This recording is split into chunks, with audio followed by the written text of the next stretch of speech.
तुम्हाला नवा स्मार्टफोन घ्यायचा आहे का? मग हा व्हिडिओ शेवटपर्यंत नक्की पहा. कारण कालच सादर झालेल्या केंद्रीय अर्थसंकल्प 2026 मध्ये अर्थमंत्री निर्मला सीतारामन यांनी अशा काही घोषणा केल्या आहेत ज्यांचा थेट परिणाम तुमच्या खिशावर आणि तुमच्या हातात असलेल्या मोबाईलवर होणार आहे. पण प्रश्न असा आहे की फोन स्वस्त होणार की महाग? आणि जर स्वस्त होणार असतील तर नेमकी किती? आज आपण या प्रश्नांची उत्तरे अगदी सोप्या भाषेत जाणून घेणार आहोत. चला व्हिडिओला सुरुवात करूया आणि व्हिडिओ आवडल्यास लाईक करा आणि आमच्या चॅनलला सबस्क्राईब करा. 2026-27 या आर्थिक वर्षाच्या अर्थसंकल्प तंत्रज्ञान आणि डिजिटल इंडियासाठी खूप महत्त्वाच्या मानल्या जात आहे. भारतालाच जागतिक स्तरावर इलेक्ट्रॉनिक्स हब बनवण्यासाठी सरकारने आपली कंबर कसली आहे.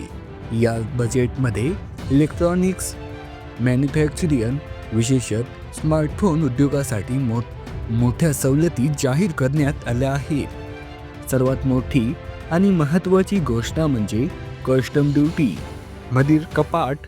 सरकारने मोबाईल फोनच्या काही महत्त्वाच्या सुट्या भागावर आणि बॅटरीवर आयात शुल्कात कपात केली आहे.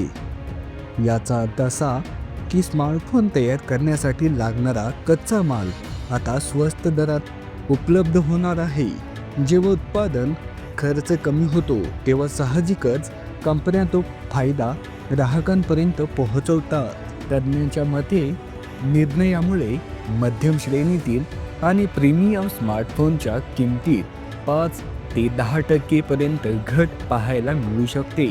उदाहरण घ्यायचं झाले, जर एखादा फोन 30,000 रुपयांचा मिळत असेल तर तो आता 1,500 ते 3,000 रुपयांनी स्वस्त होण्याची शक्यता आहे.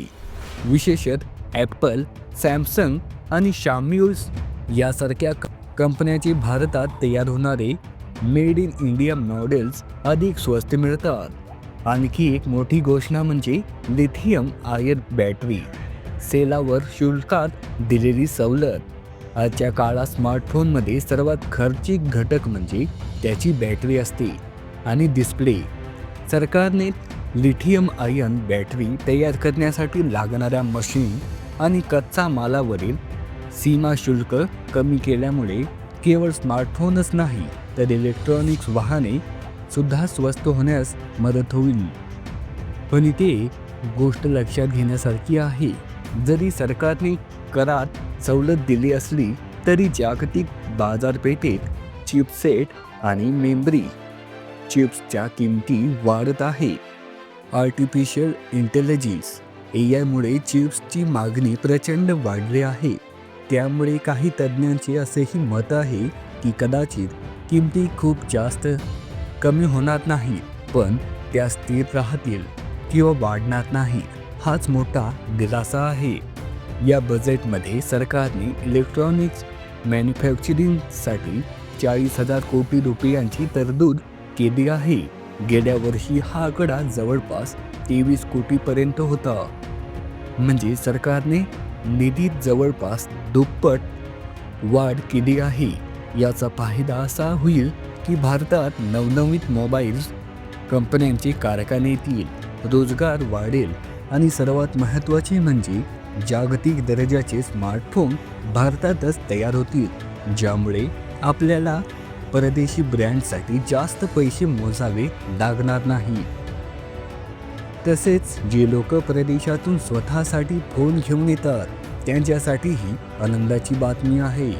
वैयक्तिक वापरासाठी आपल्या जाणाऱ्या इलेक्ट्रॉनिक वस्तूवरील ड्युटी 20% वरून 10% करण्यात आली आहे. यामुळे आयफोनसारख्या महागडे फोन परदेशातून मागवणे पूर्वीपेक्षा स्वस्त पडेल. बजेट 2026चा स्मार्टफोन मार्केटवर झालेला परिणाम थोडक्यात सांगायचा तर एक, मेड इन इंडिया फोन स्वस्त होतील. सुट्या भागांवर कर कमी झाल्यामुळे स्थानिक उत्पादन वाढेल.